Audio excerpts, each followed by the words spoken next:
Our leaders are issuing unconstitutional executive mandates, and our country is being turned into a migrant camp. It's what we are. Other than that, how are things going?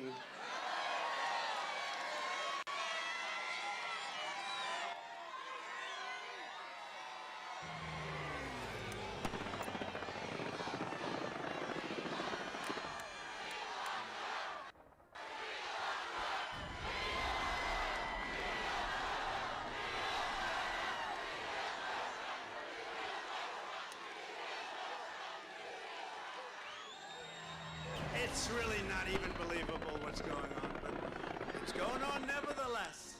Each and every one of us here tonight must do everything we can to save America. We're talking about saving, remember? We had Make America Great Again, then I said, oh boy, now we have to do it again because what they've done. So we had Make America Great Again. We made it great, now we gotta make it great again. That begins with an earth-shattering win in November 2022. And by the way, we never forget 2020, just in case you have any questions. We're not forgetting 2020. Most corrupt election in the history of our country. Most corrupt election in the history of most countries. To be followed by an even more glorious victory in November of 2024. We're going to have a big, beautiful victory. If we have a country left in 2024, that's the problem. We're going to have a country left. What they're doing at this level, you're not going to have a country left. There's no greater crisis facing our nation today than the catastrophe on our southern border. You've been watching it, and a lot of the fake news, and you got a lot of them back. Look at all of those fake news people.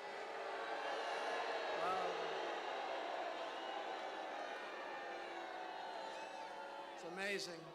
They're doing our country no favor, they're doing you no favor, and they're doing themselves no favor.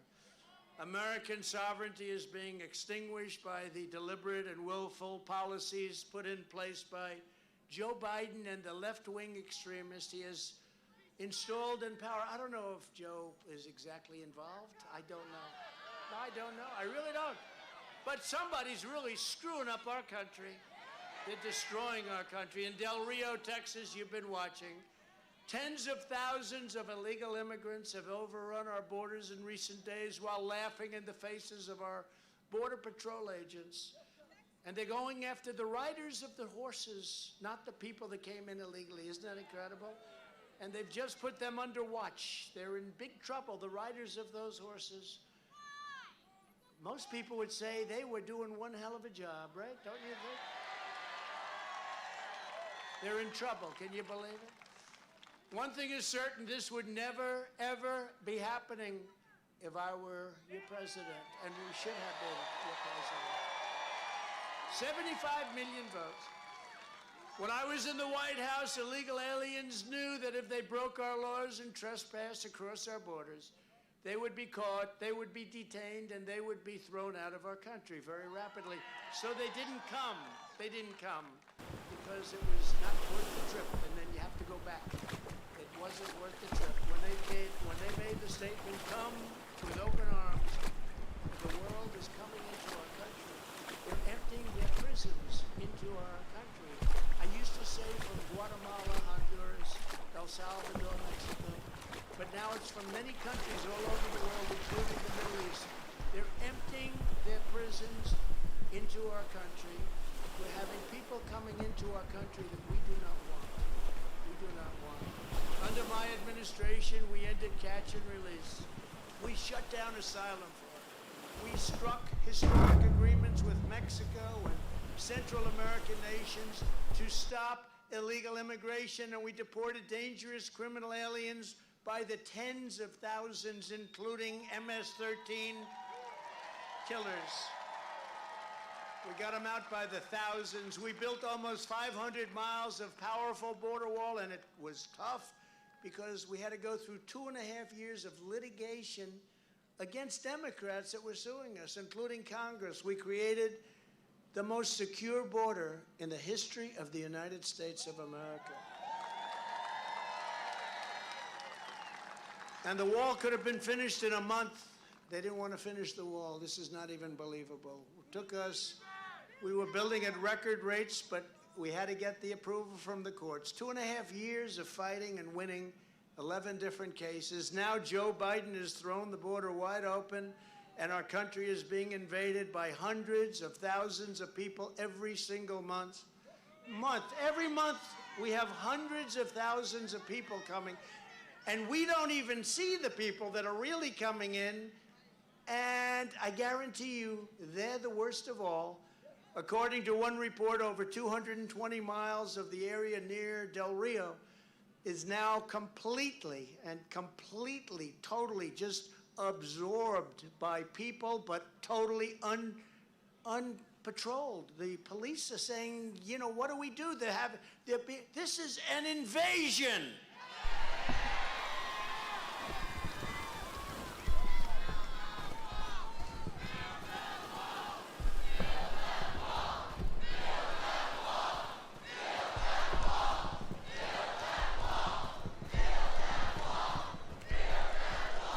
He could finish that wall in 1 month. And you know, the contractors are all suing now. They're going to make more money.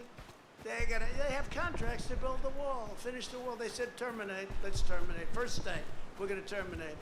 And now the contracts are going to get more money for not building than they ever got for building. You got some contractors over here, they're laughing because they know exactly what I'm saying, don't they? Biden terminated our asylum agreements, instituted nationwide catch and release, crippled ICE. These are great patriots, ICE, tough. I wouldn't want that job. That guy with the beautiful jacket on, come here, let me look at him. Look at that beautiful. Stand up in the chair, stand up in that chair. Help him. Look at this guy. Right? It's a kid. He's been, how many rallies have you been to? Oh boy, he's a great guy and a great patriot. And you know, when he takes that back off, he goes into his shirt and he probably goes back to his accounting office. But we love you, you're great, and we appreciate your support, really great. We appreciate it. Great guy, great guy. But even sleepy-eyed Chuck Todd of NBC News was recently forced to admit that Biden's open borders and his policies are acting as a magnet, attracting illegal aliens from all over the planet. Yet despite this obvious disaster, radical Democrats in the House and Senate continue to push for mass amnesty. You know, it's really hard to believe they think this is good. When you look at what's happening, as you know, Haiti is emptying out into our country. Haiti, they have a lot of problems in Haiti, and it's very sad. But we're bringing people into our country that it's just a terrible, terrible, terrible situation. We're living through the worst border crisis in the history, probably, of civilization. There's no border. Nobody has a border like this. We don't do anything.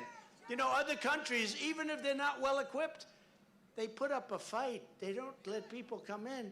We're just letting them just walk right in. And your own senator, Raphael Warnock,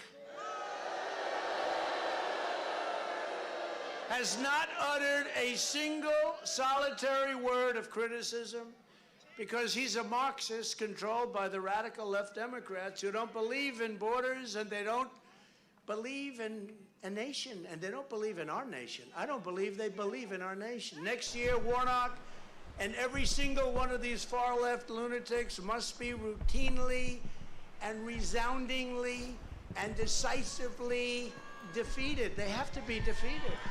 You're not going to have a country left. If you want to have a country left, you must elect no Democrats and vote only for America First Republicans. America First. You know, we have a couple of great, we have Save America, which is great. We have a lot of different, Make America Great Again. We'll never give that one up, right? Make America Great Again. I thought we could sort of put it aside for a while, right? But as soon as they came in, we said we need that one again. But we have some good ones. But when you think about it, some of those phrases they're so on. They're so perfect. Some of the first, think about Make America Great Again. Save America. America First. Think of it. America First. And I'll never forget when Biden first came into office, if you can believe this, he said, "We don't believe in America First policies." I said, you know, even if you really don't, you can't say that. It doesn't work. He doesn't believe, but it's true. They don't believe in America First. They don't believe in America First policies. The world is eating our lunch. They're laughing at us. They watch what happened in Afghanistan, and they think we're weak and stupid. And I'll tell you, when I was president, they respected us. They respected this country. Because they were ripping us off, and we stopped it. We stopped it, and we'll go into it, too. For the last 8 months, Biden, Pelosi, and the Socialist Democrats have been relentlessly pushing the demented lie that their political opponents are the #1 threat. Think of it, the #1 threat to national security. They call them the Trump people. You know what that is? That's 75 million people, but it's really much more than that. Much, much more than that. And that's the largest vote by far ever gotten by a sitting president. No president has ever come close to it. And most presidents go down in the second term. Even if they win, they go down. Obama went down, way down. But he won. Well, I don't know. Maybe he won. Who the hell knows if he won? Nowadays, with these elections, who knows if he won? But he went down a lot, and he won. Most of them go down. Some of them go up. But if they go up, they don't go up much. We went up by 12 million votes. I was told, sir, a great pollster. So we got 63 million. He said, sir, if you go up 1 million votes, you can't lose. Well, we went up 12 million votes, and they say we lost. But there never has been, you know, there never has been a concession. You do know that, right? You do know.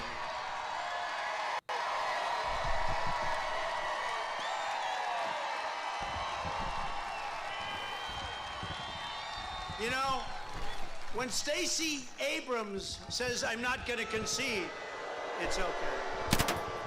No. When Stacey Abrams says, I'm not going to concede, it's okay. No problem. Oh, she's not going to concede. She's not going to concede. Of course, having her, I think, might be better than having your existing governor, if you want to know. Might very well be better. But when she says that, no problem. When crooked Hillary Clinton says, don't ever concede, but she conceded. Of course, I got her at 3 o'clock in the morning. There was something going on there. But she conceded. She probably regrets it. But I never conceded because I saw what was happening, and I can't do it. I can't do it. Because I have a commitment to you, and I can't do it. And honestly, it would have been a lot easier for me if I did like every politician. I'd like to congratulate Sleepy Joe on running a brilliant race from the basement. Somebody ran a good race. We don't know who the hell it was. It was somebody ran a good race, but the fact is that we ran a great race. A major media group came and they interviewed me 2 weeks ago. They go, sir, what was the difference between 2016 and 2020? They meant that like as a negative question. I said, well, let me tell you the difference. We did much better in 2020 than we did in 2016. We did much better. We did much better. The rallies were bigger. They were more enthusiastic. We did much, much better. We got 12 million more votes. I mean, we went from 63 to 75 million. So I said, and the person said, you know, I never thought of that. He wasn't that bad. He was radical left, but he wasn't that bad. But he did say, I followed your campaign. It was the most incredible campaign I've ever witnessed, where you would get up and do 3, 4, and 5 of these rallies a day, and you did that for 30 days before the election. He said, I've never seen anything like that. And he said, there has never been anything like that in the history of politics in this country, and probably in the history of politics in the world. There's never been a movement like this. I said, are you going to write that? He said, probably not. He said probably not, and the reason not is his bosses probably wouldn't let him write that. But there has never been a movement like a MAGA movement like this. There's never been anything. Never been anything. But they said, what's the difference? And I said, we did better in 2020. Joe Biden is not merely a threat to our national security. He's actively demolishing it before our very eyes. Biden triggered millions of illegal aliens to rush our borders in the middle of a global pandemic. In the middle of the pandemic. Where's your mask? Where's your mask? Where's your mask? Where's that mandate? Why aren't they imposing a mandate? I mean, they impose a mandate on everybody, but not the people coming in. In Afghanistan, he humiliated our nation with the most appalling display of incompetence by an American president in history. 13 great young warriors were murdered and many injured, and a total of 170 people were killed, with many very, very badly wounded. In their memory tonight, we have 13 empty seats of honor right here in the front row. Our hearts go out to the families of every service member that we have lost, and I've spoken to a lot of them, and these are great, great people. Thank you.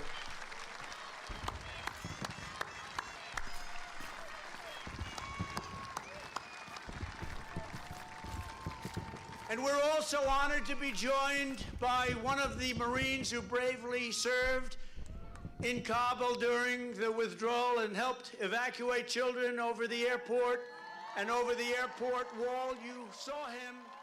He did a great job, Lance Corporal Hunter Ian Clark. Lance Corporal, come up here. Come up.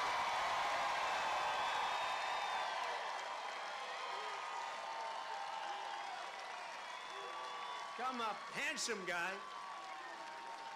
Hunter comes from a military family and went to school right here in Perry, Georgia. Can you believe that? Come on up here. Thank you, man. You want to say something?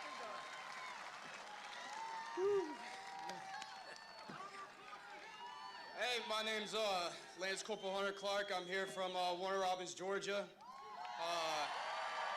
I am the guy that pulled the baby over the wall, and it's definitely probably one of the greatest things I've ever done in my entire life.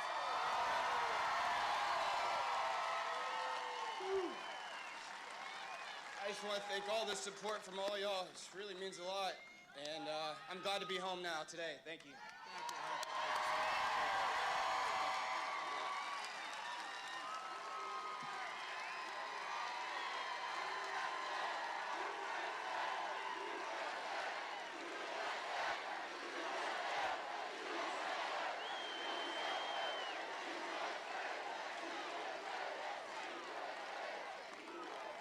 Thank you, Hunter, very much. I appreciate it. Thank you very much.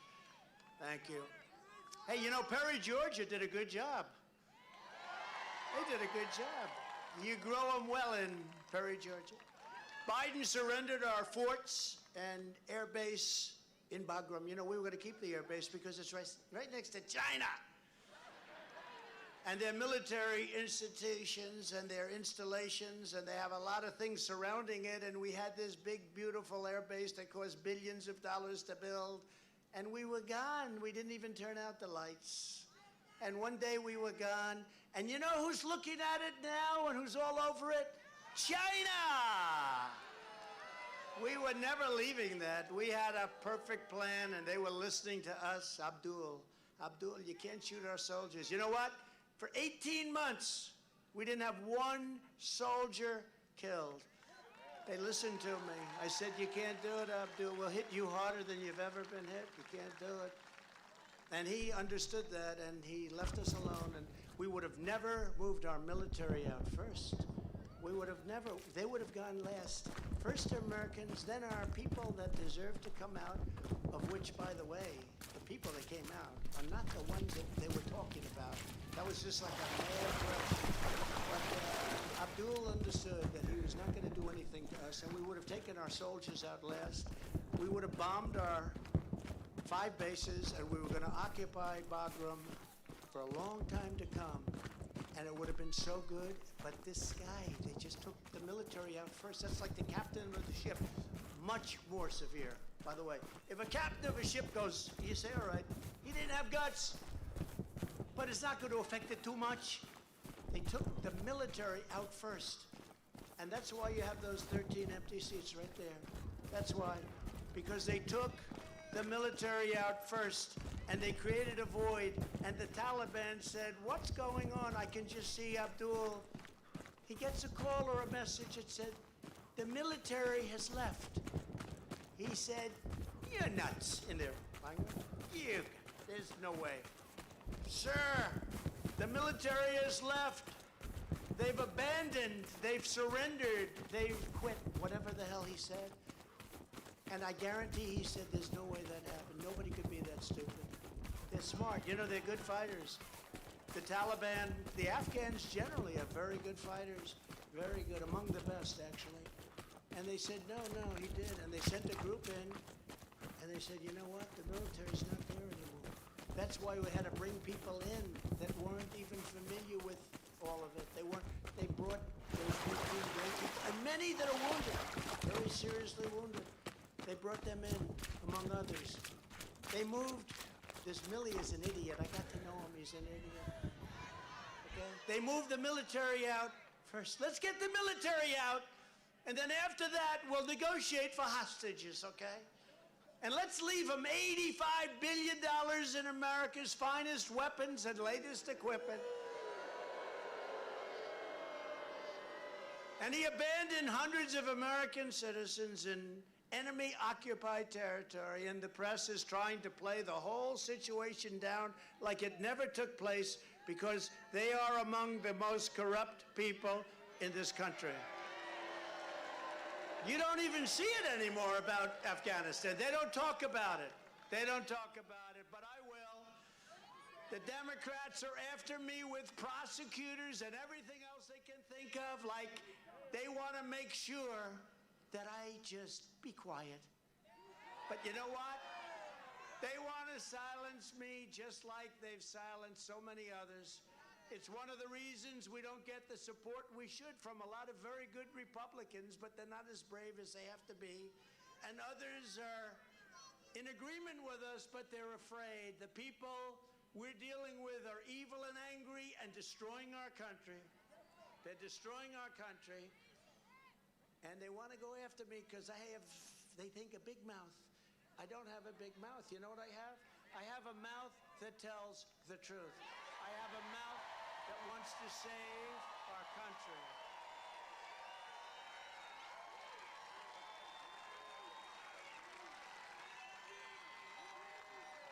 Now Biden is bringing into the United States tens of thousands of unvetted, unscreened Afghan nationals who never worked with the Americans before, including those with child brides. They have a child bride, 13, 14 years old. And we're going to resettle them, I guess, with the child bride. Are they doing that? With the child bride. A lot of those people that rushed the planes are not the people that worked with us. They're people that wanted to get out. You're going to see some bad things happen over the coming years. It's a disgrace. In just the last few days, one Afghan national arriving in our country has been charged with sexually assaulting a child, another with strangling and beating his wife, and in New Mexico, a great, great place, by the way, a group of male Afghan evacuees reportedly ganged up on a female American service member and brutally assaulted her. Ask Germany, how are they doing? They're not too happy. Ask Sweden, how are they doing? They want to tell you the nice liberal way, but it's not working out too well. Biden terminated our very hard fought for travel ban. You remember the travel ban? Like, we don't want people coming from countries that want to destroy us, okay? You know, it's pretty simple. On terrorist-occupied countries that we went through the entire system to defend and won in the Supreme Court of the United States, this travel ban went on for 2 years of litigation, and I ended up winning in the Supreme Court of the United States. It was very tough, because all it says is people that want to blow up our stores and blow up our streets and our cities, people that want to hurt people, people that don't love our country, we don't want you in the United States. That's the travel ban. And Biden is drastically increasing the number of so-called refugees who would be resettled in America and all over